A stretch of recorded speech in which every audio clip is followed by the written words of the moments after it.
Mazmur 92. Tuhan Hakim yang adil.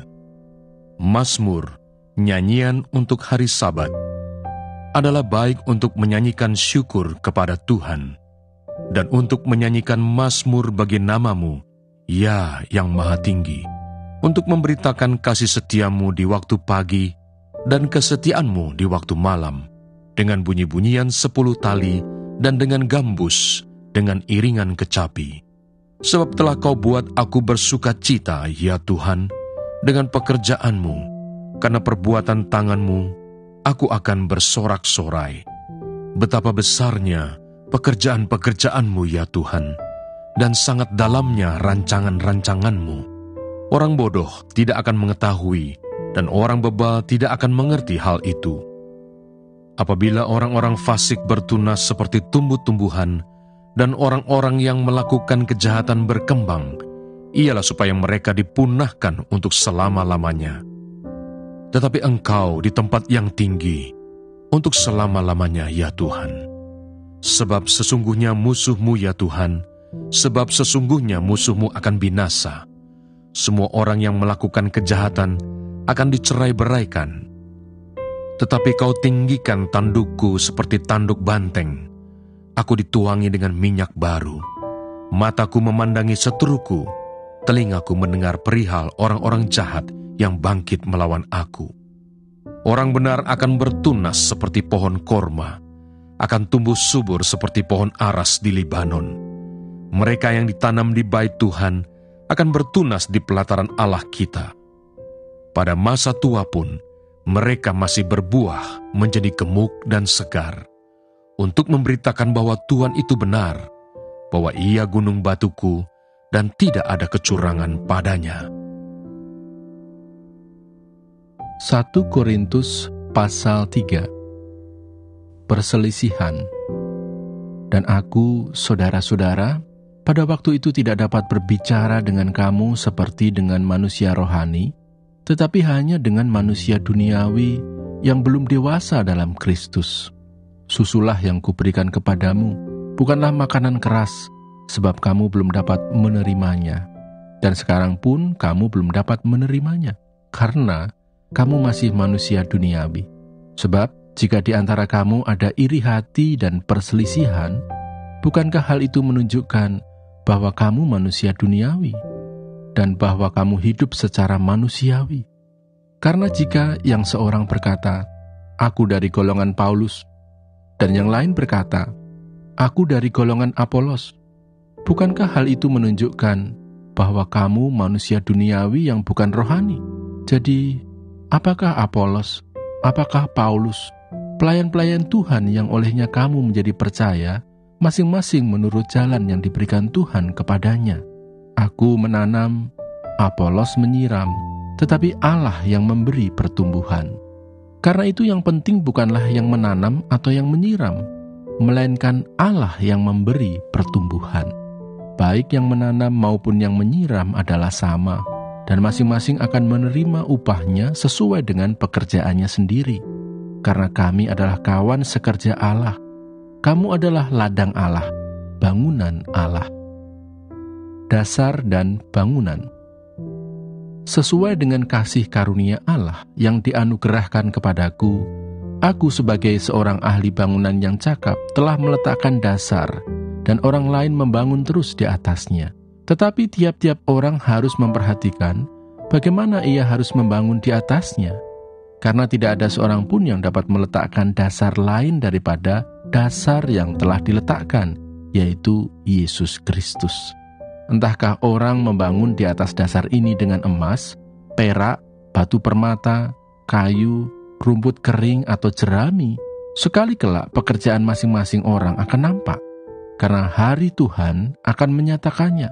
Sebab Ia akan nampak dengan api, dan bagaimana pekerjaan masing-masing orang akan diuji oleh api itu. Jika pekerjaan yang dibangun seorang tahan uji, ia akan mendapat upah.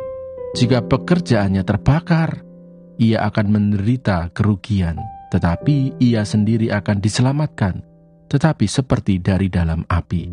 Tidak tahukah kamu bahwa kamu adalah bait Allah dan bahwa roh Allah diam di dalam kamu.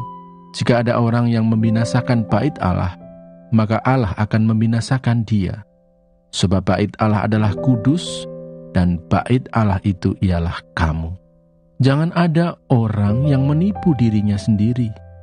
Jika ada di antara kamu yang menyangka dirinya berhikmat menurut dunia ini, biarlah ia menjadi bodoh, supaya ia berhikmat. Karena hikmat dunia ini adalah kebodohan bagi Allah. Sebab ada tertulis, Ia yang menangkap orang berhikmat dalam kecerdikannya. Dan di tempat lain, Tuhan mengetahui rancangan-rancangan orang berhikmat. Sesungguhnya semuanya sia-sia belaka. Karena itu janganlah ada orang yang memegahkan dirinya atas manusia, sebab segala sesuatu adalah milikmu, baik Paulus, Apolos maupun Kefas, baik dunia, hidup maupun mati, baik waktu sekarang maupun waktu yang akan datang. Semuanya kamu punya, tetapi kamu adalah milik Kristus, dan Kristus adalah milik Allah. 1 Tawarikh pasal 24. Para imam dibagi dalam rombongan. Inilah rombongan-rombongan anak-anak Harun. Anak-anak Harun ialah Nadab, Abihu, Eleasar, dan Itamar. Tetapi Nadab dan Abihu mati lebih dahulu daripada ayah mereka, dengan tidak mempunyai anak laki-laki. Maka yang memegang jabatan imam ialah Eleasar dan Itamar. Daud bersama-sama Zadok dari Bani Eleasar dan Abimelech dari Bani Itamar membagi-bagi mereka menurut jabatan mereka dalam penyelenggaraan ibadah. Lalu ternyata bahwa di antara keturunan Eleasar ada lebih banyak kepala kaum daripada di antara keturunan Itamar. Sebab itu orang membagi-bagi mereka sebagai berikut. Untuk Bani Eleasar 16 orang kepala puak, tetapi untuk Bani Itamar 8 orang kepala puak. Dan orang membagi-bagi mereka dengan membuang undi tanpa mengadakan perbedaan. Sebab ada pemimpin-pemimpin kudus dan pemimpin-pemimpin Allah, baik di antara keturunan Eleasar maupun di antara keturunan Itamar. Dan Semaya bin Netanael, panitera itu, seorang Lewi, menulis nama mereka di depan raja, di depan pembesar-pembesar Imam Sadoh, Ahimelech bin Abiatar, dan di depan kepala-kepala puak para imam dan orang Lewi. Setiap kali satu puak diambil dari Eleasar, dan demikian pula satu puak dari Itamar.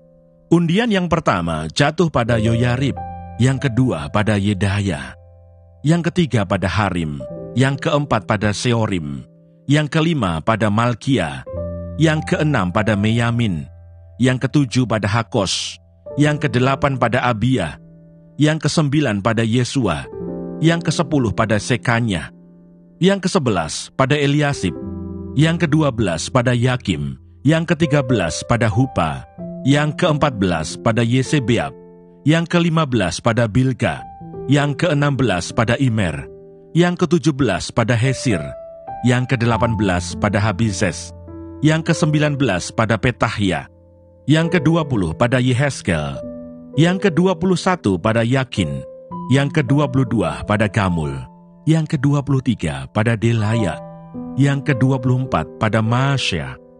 Itulah jabatan mereka dalam menyelenggarakan ibadah setelah mereka masuk rumah Tuhan, sesuai dengan peraturan yang diberikan kepada mereka dengan perantaraan Harun, bapa leluhur mereka, seperti yang diperintahkan kepadanya oleh Tuhan Allah Israel. Puak-puak orang Lewi. Golongan yang masih tinggal dari Bani Lewi, dari anak-anak Amram ialah Subail, dari anak-anak Subail ialah Yehdeya, dari anak-anak Rehabia ialah Yisia, seorang kepala, dari orang Yisar ialah Selomot, dari anak-anak Selomot ialah Yahat, anak-anak Hebron ialah Yeria, seorang kepala, Amaria anak yang kedua, Yahasiel anak yang ketiga, dan Yekameam anak yang keempat. Anak Usiel ialah Mika, dari anak-anak Mika ialah Samir, saudara Mika ialah Yesia, dari anak-anak Yesia ialah Zakaria. Keturunan Merari ialah Mahli dan Musi, juga anak-anak Yaasya anaknya. Keturunan Merari dari pihak Yahasia anaknya ialah Shoham, Syakur, dan Hibri. Dari Mahli ialah Eleasar, Dia ini tidak mempunyai anak. Dari Kis, anak Kis, yakni Yerahmeel, anak-anak Musi ialah Mahli, Eder, dan Yerimot. Itulah Bani Lewi menurut puak mereka.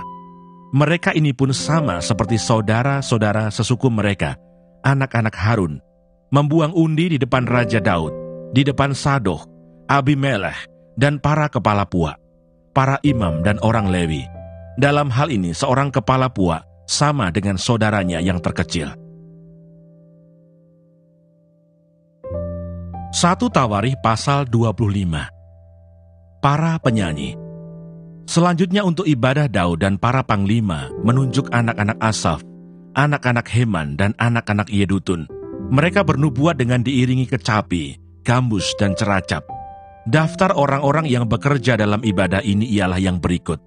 Dari anak-anak Asaf ialah Zakur, Yusuf, Netanya, dan Asarela, anak-anak Asaf di bawah pimpinan Asaf, yang bernubuat dengan petunjuk raja. Dari Yedutun ialah anak-anak Yedutun, Gedalia, Zeri, Yesaya, Simei, Hasabia, dan Matika, 6 orang di bawah pimpinan ayah mereka, Yedutun, yang bernubuat dengan diiringi kecapi pada waktu menyanyikan syukur dan puji-pujian bagi Tuhan. Dari Heman ialah anak-anak Heman, Bukia, Matanya, Usiel, Sebuel, Yerimot, Hananya, Hanani, Eliata, Gidalti, Romamti, Eser, Yosbekasa, Maloti, Hotir, dan Mahasiot. Mereka ini sekalian adalah anak-anak Heman, pelihat raja, menurut janji Allah untuk meninggikan tanduk kekuatannya. Sebab Allah telah memberikan kepada Heman 14 orang anak laki-laki dan 3 orang anak perempuan. Mereka ini sekalian berada di bawah pimpinan ayah mereka pada waktu menyanyikan nyanyian di rumah Tuhan dengan diiringi ceracap, gambus dan kecapi untuk ibadah di rumah Allah dengan petunjuk raja. Demikianlah keadaan Bani Asaf, Yedutun dan Heman. Jumlah mereka bersama-sama saudara-saudara mereka yang telah dilatih bernyanyi untuk Tuhan. Mereka sekalian adalah ahli seni. Ada 288 orang. Tua dan muda, guru dan murid membuang undi mengenai tugasnya. Lalu jatuhlah undian yang pertama pada Yusuf orang Asaf. Undian yang kedua pada Gedalia dengan saudara-saudaranya dan anak-anaknya 12 orang. Undian yang ketiga pada Zakur, anak-anaknya dan saudara-saudaranya 12 orang. Undian yang keempat pada Yisri, anak-anaknya dan saudara-saudaranya 12 orang. Undian yang kelima pada Netanya, anak-anaknya dan saudara-saudaranya 12 orang. Undian yang keenam pada Bukia, anak-anaknya dan saudara-saudaranya 12 orang. Undian yang ketujuh pada Yesarela, anak-anaknya dan saudara-saudaranya 12 orang. Undian yang kedelapan pada Yesaya, anak-anaknya dan saudara-saudaranya 12 orang. Undian yang kesembilan pada Matanya, anak-anaknya dan saudara-saudaranya 12 orang. Undian yang ke-10 pada Simei, anak-anaknya dan saudara-saudaranya 12 orang. Undian yang ke-11 pada Asareel, anak-anaknya dan saudara-saudaranya 12 orang. Undian yang ke-12 pada Hasabiah, anak-anaknya dan saudara-saudaranya 12 orang. Undian yang ke-13 pada Subael, anak-anaknya dan saudara-saudaranya 12 orang. Undian yang ke-14 pada Matica, anak-anaknya dan saudara-saudaranya 12 orang. Undian yang ke-15 pada Yeremot, anak-anaknya dan saudara-saudaranya 12 orang. Undian yang ke-16 pada Hananya, anak-anaknya dan saudara-saudaranya 12 orang. Undian yang ke-17 pada Yosbekasa, anak-anaknya dan saudara-saudaranya 12 orang. Undian yang ke-18 pada Hanani, anak-anaknya dan saudara-saudaranya 12 orang. Undian yang ke-19 pada Maloti, anak-anaknya dan saudara-saudaranya 12 orang. Undian yang ke-20 pada Eliata, anak-anaknya dan saudara-saudaranya 12 orang. Undian yang ke-21 pada Hotir, anak-anaknya dan saudara-saudaranya 12 orang. Undian yang ke-22 pada Gidalti, anak-anaknya dan saudara-saudaranya 12 orang. Undian yang ke-23 pada Mahasiot, anak-anaknya dan saudara-saudaranya 12 orang. Undian yang ke-24, pada Romamti-Eser, anak-anaknya dan saudara-saudaranya 12 orang. Para penunggu pintu dan para pejabat lain di antara orang Lewi. Tentang rombongan para penunggu pintu, dari orang Korah ialah Meselemia bin Kore dari keturunan Ebiasaf. Meselemia mempunyai anak-anak, yakni Zakaria anak sulung, Yediael anak yang kedua, Zebaja anak yang ketiga, Yadniel anak yang keempat, Elam anak yang kelima, Yohanan anak yang keenam, Elioenai anak yang ketujuh. Obed-Edom mempunyai anak-anak, yakni Semaya anak sulung, Yosabat anak yang kedua, Yoah anak yang ketiga, Sakar anak yang keempat, Netaneel anak yang kelima, Amiel anak yang keenam, Isakar anak yang ketujuh, dan Peuletai anak yang kedelapan. Sebab Allah telah memberkati dia. Bagi Semaya, anak Obed-Edom itu lahir anak-anak. Mereka memegang pemerintahan di bawah puak mereka. Sebab mereka itu adalah pahlawan-pahlawan yang gagah perkasa. Anak-anak Semaya ialah Otni, Refael, Obed, dan Elsabat, serta saudara-saudaranya, yakni Elihu dan Semakiah, orang-orang gagah perkasa. Mereka sekalian adalah dari keturunan Obed-Edom, yakni mereka sendiri, anak-anak mereka, dan saudara-saudara mereka, masing-masing orang yang gagah perkasa, cakap untuk pekerjaan itu, 62 orang jumlahnya dari Obed-Edom. Dan Meselemia mempunyai 18 orang anak dan saudara, orang-orang yang gagah perkasa. Hosa dari Bani Merari mempunyai anak-anak, yakni Zimri, seorang kepala, sebab sekalipun ia bukan anak sulung, tetapi ayahnya mengangkat dia menjadi kepala. Hilkia anak yang kedua, Tebalia anak yang ketiga, dan Zakaria anak yang keempat. Semua anak dan saudara Hosa itu ada 13 orang. Rombongan-rombongan para penunggu pintu itu, yang dibagi menurut kepala kaum, mempunyai tugas melayani di rumah Tuhan, sama seperti saudara-saudara sesuku mereka. Untuk setiap pintu gerbang, mereka membuang undi menurut puak-puak mereka, baik puak yang kecil maupun puak yang besar. Undian untuk pintu timur jatuh pada Selemia. Selanjutnya mereka membuang undi bagi Zakaria anaknya, seorang penasihat yang berakal budi. Lalu jatuhlah undiannya untuk pintu utara. Bagi Obed-Edom ialah pintu selatan, dan bagi anak-anaknya gudang perlengkapan. Bagi Supim dan Hosa ialah pintu barat beserta pintu gerbang Saleket di jalan raya tanjakan. Penjaga yang satu ditaruh berdampingan dengan penjaga yang lain. Di sebelah timur ada 6 orang setiap hari, di sebelah utara ada 4 orang setiap hari, di sebelah selatan ada 4 orang setiap hari. Tetapi pada gudang perlengkapan selalu ada 2 orang. Pada Parbar di sebelah barat, 4 orang di jalan raya, dan 2 orang pada Parbar. Itulah rombongan-rombongan para penunggu pintu dari Bani Korah dan dari Bani Merari.